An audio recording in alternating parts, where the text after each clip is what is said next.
Bonjour, je me présente Dr. Denis Morin. Cette semaine, pour ma capsule vidéo, je vais parler du déménagement, parce que justement, on est dans le temps du 1er juillet. Donc, soit vous avez fait un déménagement ou vous allez en faire un très prochainement. Puis, je jugeais important de vous donner un peu plus d'informations et de conseils pour faciliter le processus de déménagement qui est long et dur pour le corps. Donc, la semaine passée, j'ai publié un billet sur mon blog pour vous donner des recommandations lors du déménagement. Donc, si vous ne l'avez pas lu, je vais faire juste un petit résumé. Ça se résume à 3 conseils. Conseil numéro 1. Lorsque vous déménagez, c'est très important de plier vos genoux. Trop de gens vont vouloir forcer avec leur bas de dos, donc ils vont garder les jambes quasiment bien droites et ils vont plier carrément leur dos. Ça met beaucoup trop de pression, beaucoup trop de tension au niveau du bas de dos et ça augmente le risque de blessure. Donc, pour éviter beaucoup de problèmes, c'est très important de plier vos genoux. Donc, on garde le dos bien droit, on plie les genoux pour aller chercher quelque chose qui est au sol. Et en utilisant les genoux, encore là, on se relève en gardant encore le dos bien droit. Donc ça, c'est conseil numéro 1. Le conseil numéro 2, c'est un peu une variante de ça. Lorsque vous levez une charge, c'est très important de garder la charge près de vous. Donc encore là, dans le scénario de tantôt, vous levez une boîte. Vous pliez les genoux en gardant le dos bien droit. Et ensuite, vous ramenez la boîte près de vous et vous la relevez encore là près de votre corps. Parce que plus que l'objet que vous essayez de soulever est loin de votre corps, plus ça met de la tension et que ça demande un effort soutenu pour votre bas de dos. Donc, plus que c'est proche, mieux c'est. Conseil numéro 3. Soyez plusieurs personnes lorsque vous déménagez, lorsque vous soulevez des charges qui sont lourdes. Évidemment, si vous levez des électroménagers à 2, vous allez avoir beaucoup plus de difficultés, ça va être beaucoup plus de demandant comme effort que si vous êtes 3 ou si vous êtes 4 à soulever, disons, un frigidaire ou une laveuse. Un peu dans le même sens, je vous recommande d'utiliser de l'équipement qui vont faciliter votre travail, qui va répartir la charge un peu partout au niveau de votre corps plutôt que seulement au niveau de votre bas de dos. Donc on parle ici de sangle ou de ceinture de déménagement, on parle de diable à roulette, on parle de chariot, on parle de courroie. Donc n'hésitez pas à utiliser de l'équipement qui va pouvoir vous faciliter votre tâche. Parce que sinon encore là, pensez pas que vous êtes Superman là, parce que vous allez en payer le prix plus tard.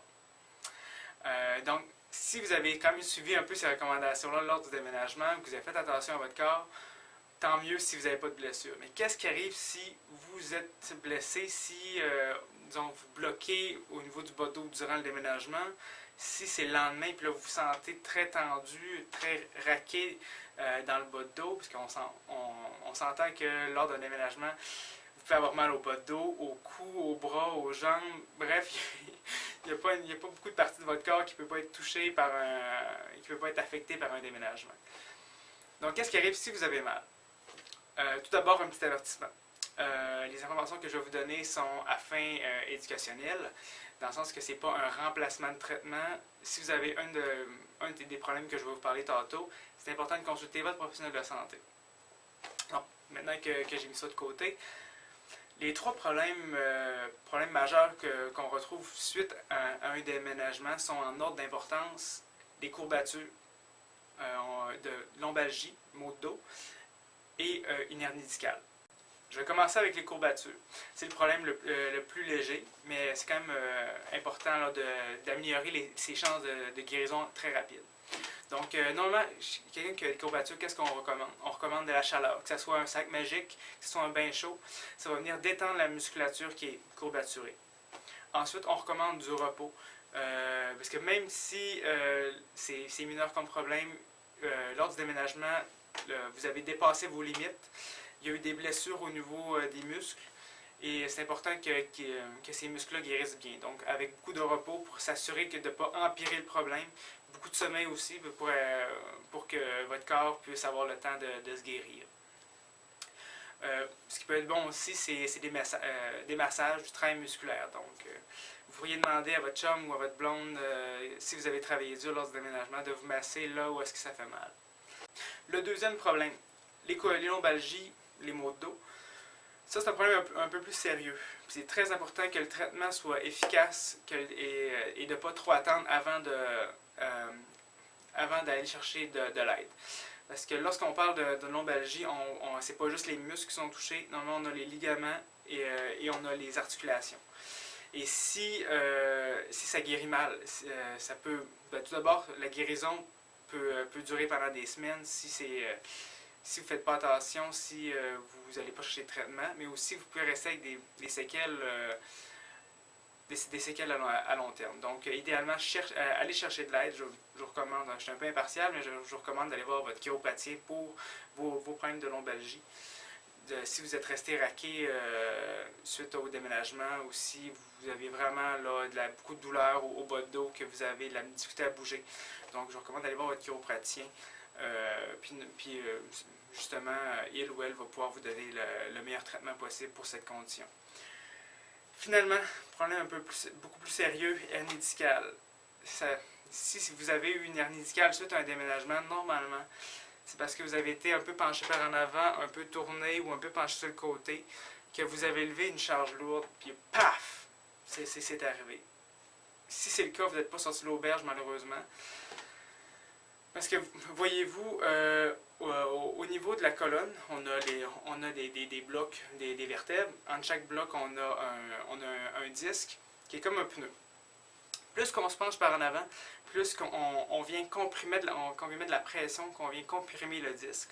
Et s'il y a eu trop de pression, dans ce cas-là, il peut y avoir comme une crevaison. Et à l'intérieur du disque, il y a comme du gelo. Donc le gelo sort par le trou.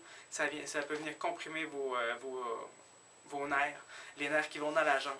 Donc vous pourriez ressentir, peut-être pas nécessairement les premiers jours suite à une hernie discale, sauf que si vous ressentez des douleurs au niveau des jambes et du bas de dos, au niveau des jambes, on parle de picotement, de choc électrique, de brûlure.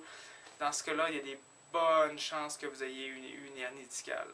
Si c'est le cas, la meilleure recommandation que je pourrais vous faire, ce serait de consulter ensemble, pas dans la même séance, mais évidemment, en tout cas, peu importe ensemble, votre médecin pour avoir accès à des IRM, pour une IRM qui va pouvoir dire, qui va pouvoir confirmer le fait que vous avez eu une hernie discale et aussi la localiser, et pour avoir de la médicamentation qui va vous aider beaucoup avec votre douleur, parce que c'est très très douloureux comme problème. Mais aussi, en même temps que vous voyez votre médecin, ça vaut vraiment la peine de consulter aussi votre chiropratien. Parce que lorsque le disque se brise, il y a une lésion qui se crée à ce niveau-là, normalement le problème est plus grave que ça. Puis ça touche encore là les muscles, les ligaments, les articulations. Bref, normalement tout le bas de dos va vouloir se protéger et il va y avoir des problèmes qui vont se lier à ça. Vous allez avoir de la difficulté à bouger. Donc, consultez aussi votre chiropratien pour justement vous redonner de la mobilité, être capable de mieux bouger votre bas de dos, parce que justement, le but aussi, c'est de retrouver vos activités que vous aviez avant l'incident. C'est ça. Donc, consultez ces deux professionnels de santé-là, vous allez avoir le meilleur traitement possible pour vous aider avec votre problème d'hernie discale, surtout au déménagement. Donc, j'espère sincèrement que tout s'est bien déroulé si ça s'est passé, si vous avez fait le déménagement, que tout va bien dérouler si vous le faites dans les prochains jours. Faites beaucoup attention et je vous remercie d'avoir écouté cette vidéo. Et finalement, comme d'habitude, si vous voulez me contacter pour me poser une question sur la santé ou me demander de parler d'un sujet particulier, vous pouvez me rejoindre par les moyens habituels, sur mon blog, sur mon compte Twitter, ma page Facebook ou même sur YouTube. Donc, bonne semaine, bon déménagement.